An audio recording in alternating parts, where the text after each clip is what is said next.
कहानी की शुरुआत में हम एक बच्चे एरिक को देखते हैं जिसे कुछ रातों से डरावनी आवाजें सुनाई दे रही थीं, जिस वजह से वो सो नहीं पाता था। वो अपने पेरेंट्स से भी ठीक से बात नहीं करता था। उसकी हालत देखकर उसके पेरेंट्स साइकाइट्रिस्ट को बुलाते हैं। डॉक्टर एरिक से बात करती है। एरिक बताता है कि मुझे रात को कुछ आवाजें आती हैं। वो आवाजें मुझे तस्वीरें बनाने का कहती हैं। ये सुनकर डॉक्टर को लगता है कि ये सब बस उसकी इमेजिनेशन है।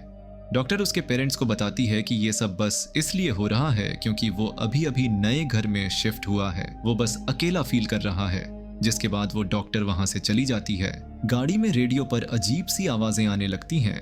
इधर एरिक एक ड्राइंग बना रहा होता है। रास्ते में उस डॉक्टर के कान में एक मक्खी चली जाती है जिससे उसे काफी दर्द होता है। तभी उसकी आंखें खून से लाल हो जाती हैं।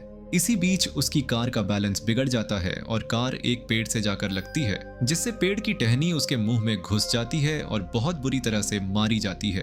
उसके मरने के बाद वो मक्खी उसके कान से निकलकर उड़ जाती है। इस तरफ एरिक अपनी ड्राइंग पूरी कर लेता है जिसमें उसने पेड़ की टहनियों से खून निकलता हुआ बनाया था। यानी एरिक जानता था कि डॉक्टर की इसी तरह मौत होगी।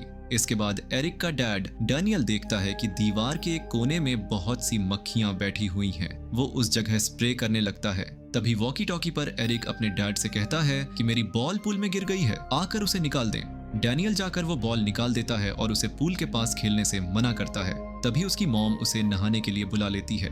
वॉशरूम में एरिक को रेडियो पर एक डरावनी आवाज आती है जो उससे कहती है कि तुम्हारे डैड तुमसे नफरत करते हैं। तभी उसकी मॉम सारा वहां आ जाती है।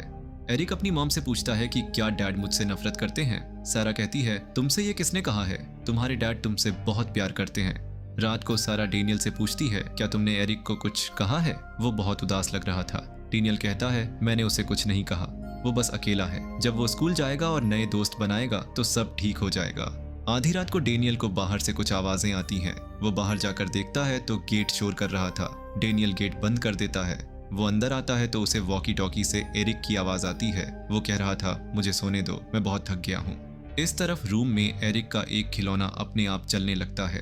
एरिक उसे बंद कर देता है। तभी उसे पर्दे के पीछे कोई खड़ा हुआ दिखाई देता है। एरिक डर के कंबल में छुप जाता है। वो काफी ज्यादा डर जाता है। तभी डैनियल उसके रूम में आ जाता है। वो एरिक को देखता है जो बहुत डरा हुआ था। आवाज सुनकर सारा भी आ जाती है। वो एरिक को संभालती है। अगले दिन सारा एरिक को स्कूल से लेकर आती है। वो डैनियल को बताती है कि एरिक को स्कूल से सस्पेंड कर दिया गया है, उसने प्रिंसिपल के साथ बदतमीजी की है। सारा कहती है कि अब डॉक्टर तुमसे रोज मिलने आएंगी। एरिक कहता है कि वो तो मर चुकी हैं। डैनियल कहता है ये तुमसे किसने कहा है। एरिक कहता है उन आवाजों ने। जिसके बाद डैनियल डॉक्टर को कॉल करता है। उसे पता चलता है कि डॉक्टर यहाँ से जाने के बाद एक्सीडेंट में मर चुकी है। उन्हें लगता है कि शायद स्कूल में एरिक ने इस बारे में किसी से सुना होगा। रात को एरिक फिर से एक ड्राइंग बना रहा होता है। हमें उसके रूम में किसी का साया दिखाई देता है। इधर डैनियल को फिर से दरवाजे की आवाज आती है।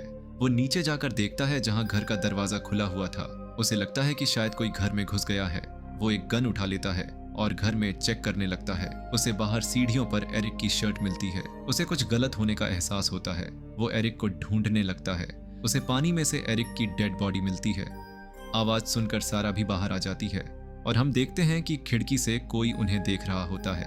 अगले दिन वो एरिक को दफना देते हैं। वो दोनों काफी टूट चुके थे। सारा कुछ दिनों के लिए उस घर से दूर जाना चाहती थी, इसलिए वो अपने पेरेंट्स के घर चली जाती है। पीछे डैनियल उस दिन की वीडियो देख रहा होता है जब वो लोग इस घर में आए थे जहां एरिक नए घर में आने से काफी खुश था। डैनियल उसे देखकर इमोशनल हो जाता है। वो अपनी वाइफ को वॉइस मैसेज भेजता है जिसके बाद वो टीवी बंद कर देता है, मगर अचानक से टीवी खुद ही ऑन हो जाता है। डैनियल टीवी फिर से बंद कर देता है।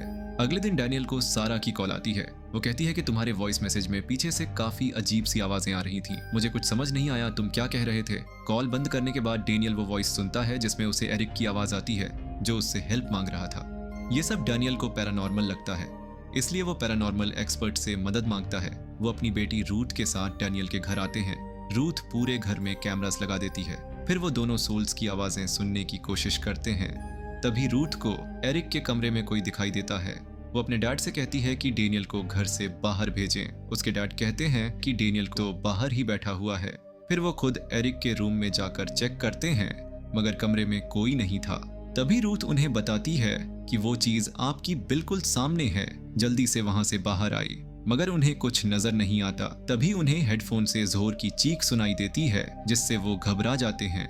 वो समझ जाते हैं कि इस घर में जरूर कुछ पैरानॉर्मल हो रहा है। रात को जब वो सब सो रहे होते हैं तब रूथ के डैड की अचानक से आंख खुल जाती है। उन्हें कुछ आवाज आती है।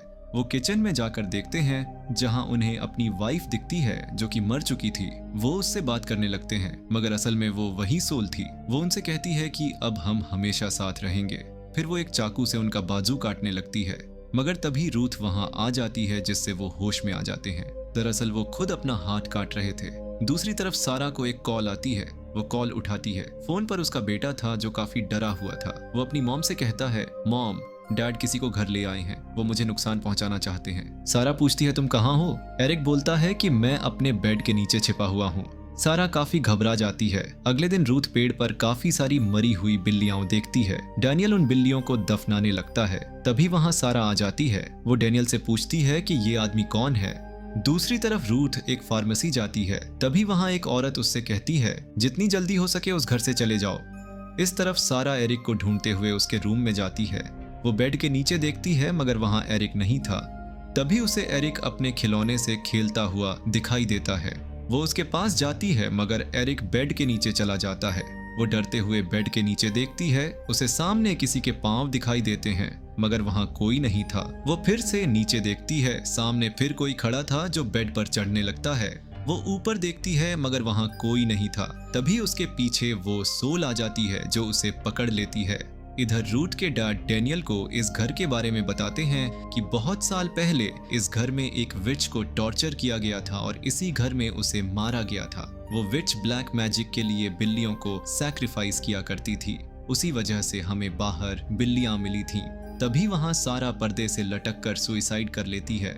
उसके मरने के बाद उसके कान से मक्खी निकलकर उड़ जाती है। डैनियल काफी टूट जाता है। पहले उसने अपने बेटे को खो दिया और अब बीवी को भी। डैनियल को पर्दे के पीछे सारा और एरिक दिखते हैं। वो पर्दा पीछे करके देखता है तो वहां कोई नहीं था। तभी वो विच उसे पकड़ लेती है। इधर रूथ वो फुटेज देखती है जब सारा ने सुइसाइड की थी। वो देखती है कि उस वक्त वो विच भी उसके साथ थी। तभी उन्हें डेनियल की आवाज आती है। वो उसे देखने जाते हैं जहां डेनियल उनसे कहता है वो विच यही है, मैं उसे मार दूंगा। रूथ के डैड उसे शांत करते हैं। वो कहते हैं कि वो विच इसी घर में मरी थी। उसकी लाश भी इसी घर के नीचे दफन होगी। डैनियल कहता है मैं जानता हूँ वहां कैसे जाना है। वो उस दीवार को तोड़ता है जहां से मक्खियां निकला करती थीं। वो लोग टॉर्च लेकर नीचे आते हैं। सब उस विच की लाश ढूंढने लगते हैं। रूथ के डैड को वहां उसका स्केलेटन मिल जाता है। वो उसे छूते हैं तो उन्हें उस विच का पास्ट दिखाई देता है। वो बताते हैं कि ये शैतान के लिए काम करती थी, इसलिए गांव वालों ने उसे जिंदा जलाकर मार डाला। इसलिए वो डिसाइड करते हैं कि इस बुरी आत्मा को हमेशा के लिए खत्म करना होगा, जिसके लिए उन्हें फिर से उसे जलाना होगा। रूथ के डैड वहां से पेट्रोल ले लेते हैं और रूथ से कहते हैं तुम यहीं इंतजार करना, मैं उसे खत्म करके आता हूँ। जैसे ही वो नीचे आते हैं उनकी टॉर्च काम करना बंद कर देती है। अचानक वो विच उन पर अटैक कर देती है। रूथ अपने डैड को कई बार पुकारती है मगर उनकी आवाज नहीं आती। तभी रूथ को वहां उसकी मॉम दिखाई देती है। वो उसे अपने पास बुलाने लगती है मगर रूथ कहती है मैं जानती हूँ तुम मेरी मॉम नहीं हो। तभी वो वहां से गायब हो जाती है। फिर वो विच अपनी असली शक्ल में आकर रूथ को डराने लगती है। इस तरफ डैनियल के सामने उसकी बीवी और बेटा आ जाते हैं। वो दोनों उससे पूछते हैं क्या तुम हमारे साथ चलोगे? डैनियल खुश होकर उन्हें गले लगा लेता है मगर असल में वो उसकी बीवी बच्चे नहीं थे, बल्कि वो विच थी जिसने डैनियल को अपने काबू में किया हुआ था। इसलिए डैनियल अपने ऊपर पेट्रोल डालकर आग लगाने लगता है। दूसरी तरफ रूथ के डैड विच के स्केलेटन को जलाने की तैयारी कर रहे होते हैं। तभी वहां रूथ आकर अपने डैड को स्टैब कर देती है। असल में वो विच के कब्जे में थी मगर वो उसे धक्का देकर उसके स्केलेटन को आग लगा देते हैं। आग लगते ही रूथ के कान से भी मक्खी निकल जाती है और वो होश में आ जाती है। इस तरफ डैनियल भी होश में आ जाता है और सब कुछ नॉर्मल हो जाता है। रूथ अपने डैड को लेकर बाहर आ जाती है। इसके बाद डैनियल अपने बेटे की ड्राइंग्स देखता है। वो देखता है कि हर किसी की मौत ठीक वैसे ही हुई थी जैसे एरिक ने ड्राइंग बनाई थी। इसी बीच डैनियल को याद आ जाता है कि जिस रात वो दरवाजा देखने बाहर गया था उस रात वो उस विच के कब्जे में था और उसी ने अपने बेटे को पूल में डुबाकर मार दिया था। ये सब जानकर डैनियल काफी उदास हो जाता है। उसे बहुत पछतावा होता है। वो पूल के पास जाकर गन से खुद को शूट करके सुसाइड कर लेता है। इसके बाद हम रूथ और उसके डैड को देखते हैं। रूथ एक रिचुअल की वीडियो देख रही होती है, यानी अब वो दोनों उस लड़की की मदद करने वाले हैं। और इसी के साथ मूवी एंड हो जाती है।